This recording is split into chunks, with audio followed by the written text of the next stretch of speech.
Hey everyone, welcome back to our channel. We're the Dawnties. My name is Rochelle. I'm your favorite Donna. Did you miss me? And on our live stream, you guys wanted to see some book videos, and today we're bringing you one. Why not? So instead of kind of going over what we have read in January and February, Because it's a lot. it's a lot. It's a lot. We just decided to bring you some recommendations based on our favorite books that we have read so far. In January and February. In January and February. So, Yep. So here you go. There are a couple books that we don't have with us because they are loaned out to my mom and my little sister.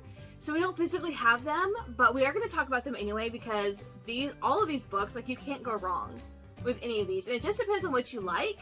So we're going to tell you about them. We got a wide variety of what you might like. Yeah, we kind of do. So we're going to tell you about each of them in a brief synopsis, very brief. No spoilers. No spoilers. And then we're going to tell you how we felt about them. I mean, obviously, all of these, I think, were 5 stars for both of us. I think so. Let's start with one that we read this month. It is called They Never Learn by Lane Fargo. This was good. This is, I guess, a psychological thriller. Yeah, I'd call it a psychological thriller. So this one, you are following 2 perspectives, one of a professor at a college and one as a freshman student at that college. And the professor, every year, she commits a murder on a male aggressor, I guess, of someone on campus. That's a way to put it. If someone has been assaulted, she will keep them in mind, and she teaches them a lesson by taking their life at the end of every year. So then you're following this girl who is a freshman at this college, and her friend gets assaulted, and you start seeing her thoughts and what she wants to do to this person who assaulted her friend. And that's all we're going to say. So you basically spend the book trying to figure out, okay, how's this girl going to hook up with the professor so that the professor can take care of the dude? Yes. Yeah. The only critique I have of this book is I felt that the ending, and we've talked about this, I think the ending was a little rushed. I think there's a key character in here who, their flip, I guess, on the situation that they're in happened too quickly for me. I wanted more of an explanation, but she likes that build up. I do. I like to know, like, the reasoning, and I want to hear it from that person. But in the end, this is still a 5-star book. This was so quick to read. The chapters are super short, and yeah, like this one, so good. So good. So good. So good. The next one we're going to talk about is No Exit by Taylor Adams. So this is one that my sister currently has. She just read it, and we have all seen the movie now. The movie has been released on Hulu. So this one, I think we kind of briefly talked about it whenever we unboxed it last week in our last week's video, but this is just... I was in the middle of reading it the last time we did the book video. Yeah, I was almost done. Yeah. I finished it, y'all. Yeah. I liked it. Like, yeah. It is so fast-paced. This one is just a straight-up thriller, a little on the gory side. So there's not like an axe murderer hunting. Like, don't think Scream. Think, survival. Scream, he doesn't have an axe. Well, no. He has a knife. But it's bloody, it's gory. He's hunting people, at this school. It's not like that. This is strictly, 5 strangers that are stuck in a snowstorm. No Wi-Fi, no internet, no phone signals. They can't go up the mountain or down the mountain. They can't go nowhere. They stuck. It is so heart pumping, and this book is split up into hourly increments. Or not hourly, but you get to see what time it is throughout the night as you're reading the book, and it does take place from, I think, 6 p.m. to 7 a.m. So it's just really thrilling. It'll make your adrenaline pump. The movie was okay, but the book, I enjoyed the book much better than I did the movie. The movie was okay. It was okay. It was. I'm glad I watched it once, but I probably won't watch it again. No, but the book, I'm gonna reread that one. It is so good. So the third book that we have read, and this one was also read this month by everyone, in my family anyway. My sister, my mom, and both of us and read. Me, and me, remember me? And you. We all read this month in February, and it is Verity by Colleen Hoover. Okay, first of all, let me say, Colleen Hoover usually writes them love stories, and I'm not really into them love stories. I think her style, I haven't read any other book but Verity, but from what I've gathered, it's more like heartbreaking, intense romance. Not like, don't think rom-com. Like, it's like more real. I'm not much into romance. But, so when I first picked it up, I was like, this lady writes love stories. Yes. But, oh my God. This is a straight up psychological thriller. Verity was awesome. I'd like give that one like 8 stars out of 5. It is so good. Everyone who has picked up this book has read it in the same day. Oh, yeah, you just go through that. It's so quick. You want to know what happens. Now, I will say, there are a lot of trigger warnings, so if you're like sensitive to certain topics, just look up the trigger warnings. But this one is very divisive as well. So this came out in 2018, and it got re-popular, I guess, with TikTok. Book Talk. It's called Book Talk. Book Talk. I don't have it. I don't watch it, but it's Book Talk. Yes. We do watch a lot of YouTube, and this has come up on a lot of people like, oh, this came out several years ago, and it's being popularized again, on social media, so they decided to read it. And I'm glad that we picked this one up because it was so thrilling. It is truly a psychological thriller. There is a little bit of romance in there, but it's like a subplot. It wasn't that bad. I could handle that because the other part was so good. This creeped me out, and I was scared to read this at night by myself while she's still at work and having to look around to see if anyone is actually like watching me, because it gives you those chilly vibes that you're being watched. Something unusual is happening. You just need to pay attention to it. You know what I mean? It is so good. We just talked to my sister on the phone before filming this, and she just finished it. And she texted, we need to talk. I thought I was but it was just about to talk about No Exit and Verity. But Verity, highly recommend if you want that psychological thriller vibe. So good. I'm telling you. I give Verity 8 out of 5 stars. So amazing. So the next book, this is one that is my favorite read of the year so far. I liked it too. Yes, she did read this one. It's not one of her favorites, but it's very good. It's got a lot of romance in it. Okay, well, so this is The 7 Husbands of Evelyn Hugo by Taylor Jenkins Reid. This was the very first book I read this year, and this book caused me to go down a rabbit hole of all the other works by this author. And as of filming, I only have one book left on her backlist to read. So, this one is it's a fictionalized story of this celebrity from the 50s and 60s, in the present day, 2017, I think, when this was written. Basically telling her life story. So she was a very closed person as far as publicity is concerned. She let the media talk about her and make assumptions about her and never really spoke out about her life until now. And so she comes across this reporter that she picks out and brings her to her house under false pretenses. And when she's there, she reveals, I'm actually going to give you my entire life story that everybody's been dying to know, because she does get married 7 times in this book. And you're going to write my life story, and you're going to wait till you're going to write it the way I want it written. Yes. And you can't publish it until I die, and basically this is going to make you a millionaire. Yes. You're welcome. So there is a connection, and this book is split up into the 7 husbands. But whenever you first see this title, like, I will just say for me, I was like, okay, first of all, I love old Hollywood, so I was sold on like this old celebrity. But secondly, you make assumptions based on 7 husbands. You have certain opinions whenever you hear someone has had 7 husbands. I will tell you, reading through this book, those assumptions quickly goes away because you understand the significance of every single marriage.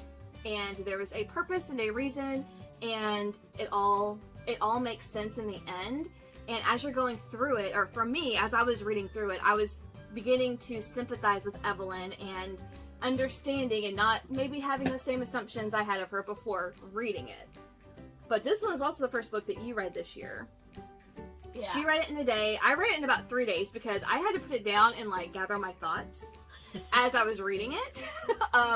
But this one is amazing. And I do enjoy this one, and I have it on audiobook as well. I want to listen to the audio. Sometimes I will just fall asleep with that on, rather than one of my crime podcasts. Yeah. It was that good. I'll just listen to it again. And this is one that I want to reread in a couple of months and come back to it because, I mean, the way this is written, it's so easy to get through, and it's such a compelling story. Yeah. Love it's this good. one. I liked it. All right, and this one, I enjoyed this one more than I did The Seven Husbands of Evelyn Hugo. And it is by the same author. Same author. So This is Daisy Jones and the Six. And this is done in interview style about 100%.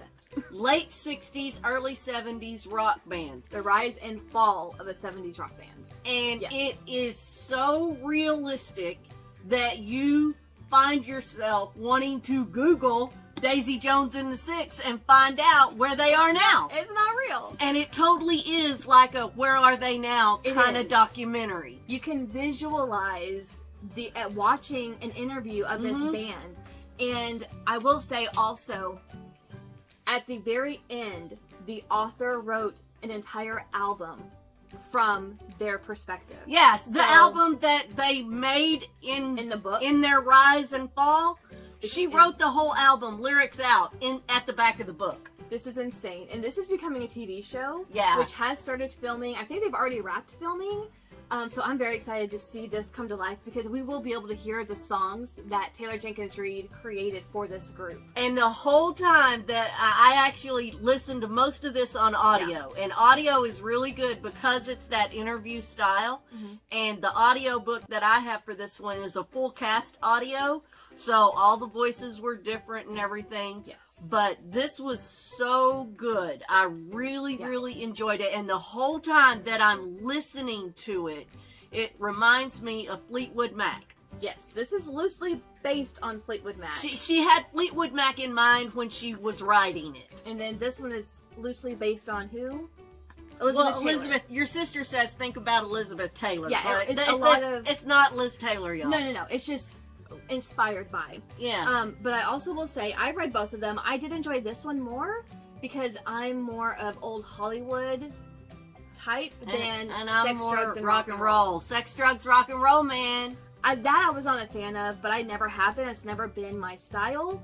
But both of these equally amazing. I think I did give both of these 5 stars, even though I do prefer this one Well, for me.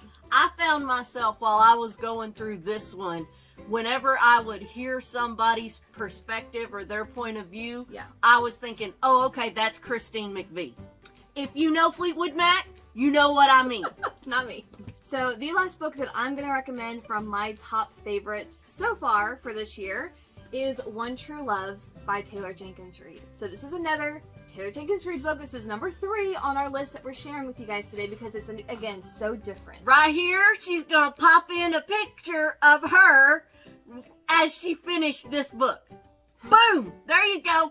This book, let me tell you, Boo-hoo. I could not stop crying. My throat is still sore, and I finished this 2 days ago because I was holding a lump in my throat to stop from crying so I could finish the book. And yeah, so let me tell you what this is about. So this is not a spoiler. This happens in the first couple of pages. It's the synopsis on the back. But you basically have this couple. They were high school sweethearts, and they finally get married after college and everything. They settle in California. They get married. On their 1-year wedding anniversary, her husband goes on an assignment. He's like a filmographer or cinematographer for documentaries, and he goes to Alaska and the helicopter crashes. Oh, he did. He's dead. So, of course, she grieves and everything. She goes back home. Fast forward 4 years later, she is now at dinner with her family, her mom, her sister, her dad, and her fiance. And guess what? She gets a call From her the dead husband. He ain't dead. He tried to get back to That's her. all I know. I Yeah. didn't read it. That is the premise of the book. So what I love about this is, one, it's a super unique situation to be in. I mean, that's not really gonna happen to everybody, you know what I mean? But the first half of the book, It's not gonna happen to everybody. but the first half of the book, you see the love story between her and her husband, and then going through the grief, and then the relationship with her and her new fiance. And then the second half of the book is what happens after she received that phone call. And this was so gut-wrenching and emotional, but so beautiful. And because half of the book is talking about two different love stories, it's very fast-paced. They give you the highlights. She's not going in detail about every single thing. I mean, you get the gist of why this girl fell in love with each of these guys. So it's the ultimate test. Who is she going to pick in the end? What is she going to do with a husband and a fiance? So, Well, if she was good. Evelyn Hugo, she'd just have both of them. No spoiler. this book, you guys, as of now, I have read, like I said, 7 of her 8 books that are out. And they're all so unique, so different. I highly recommend all of them, but this one just got me. And it made me smile at the end. I was very happy with how this ended, but it was just a journey that if you need a good cry, this is going to do it for you. I don't know yet if I'm going to read that one or not. I think I'm going to make you, because it's so beautiful. It's such a great story. She just wants to see if I'll cry. No, I know you won't because you're heartless. I know you ain't gonna cry. I got Asperger right here. All right, so last one we both read. Yes. We ain't got it because I don't know if this is at your mama's house or your sister's house, but it's not here. Number 1 is with my sister. Number 2 is with my mom. Oh, okay. So, we Are don't we have talking either. about both of them? Well, we're going to talk about the series. So it is Finlay Donovan. The first book is Finlay Donovan is Killing It by El Casamano. And the second one is Finlay Donovan Knocks 'Em Dead. And these books, okay, so funny. It's the humor of The Heat with Sandra Bullock and Melissa McCarthy, the movie, with the situational aspects of the TV show Good Girls. Yeah. It's a funny mystery.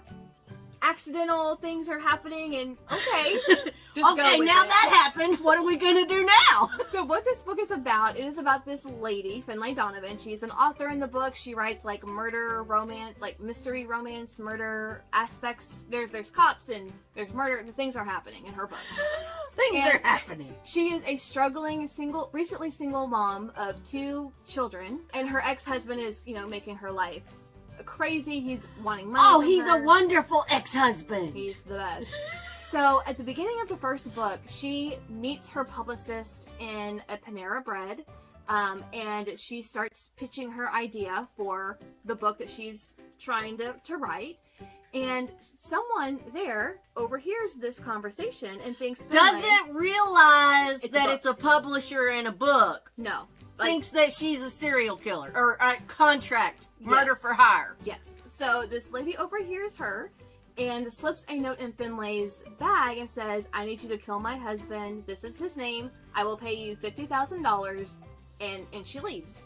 And Finlay sees this, and she, what does Kitty Girl say? She's like, Whoa. But that's a lot of money. That's a lot of money. That's a lot of money. But no, like, I'm not. But remember, she's a single mama and she broke. she's very broke. So that's a lot of money. So that's the premise of the book. Now, this is going to be a series. I don't know how many books. The second one just came out on February 1st, and we have read both of them.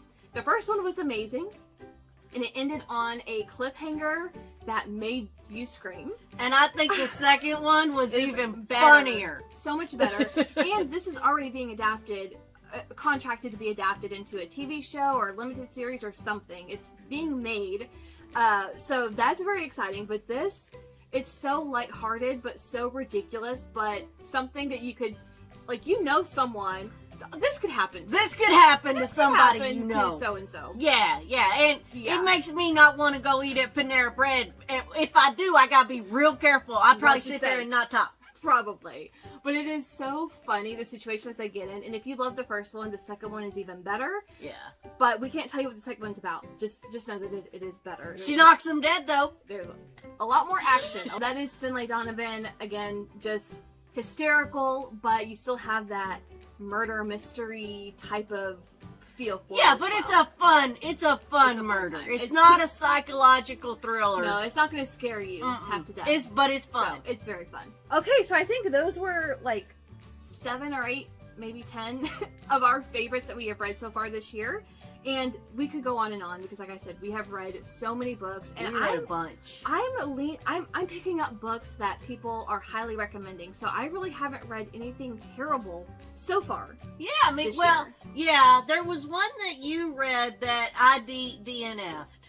Oh, that was The Invisible Life of Addie LaRue by Yeah, Judy Cobb. I said I don't want that. If I wasn't listening to the audio along with reading, I would have DNF'd it as well. I would have put it down and not finished it. But that's the it's still only good. one. It was good. Yeah. It's not one that I would reread, but I mean, if you want to check that one out, Invisible Life of Addie LaRue, check it out. I'm not going to go into it here because I'm not recommending it. Not like these. These are all 5 stars that we talked about today. So leave a comment down below. Let us know if you have read any of these books, and if you have, which one is your favorite. And if you have read these 2, which one do you prefer? The sex, drugs, and rock and roll, or the old Hollywood scene? Sex, drugs, and rock and roll, baby. They're so good. So good, but this one.